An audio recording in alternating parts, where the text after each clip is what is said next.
Додека Македонија го менува уставот, 2/3 од грчките граѓани се против преспанскиот договор.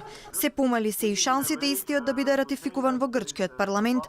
Јанис Сармаколас, грчки експерт за односи меѓу Атина и Скопје, денеска порача дека јавното мислење кај мнозинството во Грција е против договорот и не очекува тоа да се промени во наредните месеци.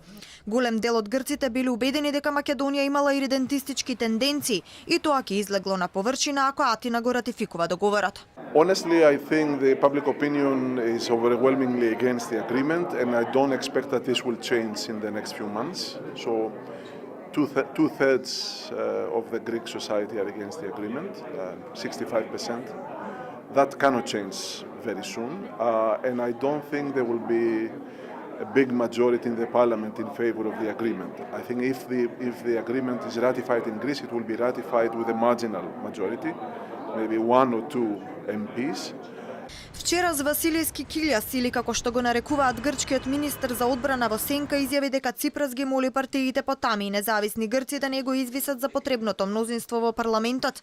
Потами, која досега го поддржуваше Ципрас, по изјавата на премиерот Заев за изучување македонски јазик во Грција, се изјасни дека не верува договорот и внимателно ќе го следи процесот.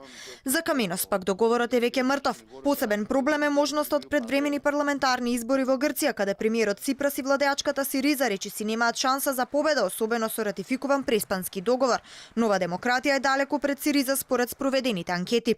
Официјална Атина за сега испраќа оптимистички пораки, но реалноста и спроведените анкети покажуваат дека се повеќе се намалува кругот на поддржувачи на Ципрас. Во Македонија пак промената на уставот за сега тече според предвидениот тек.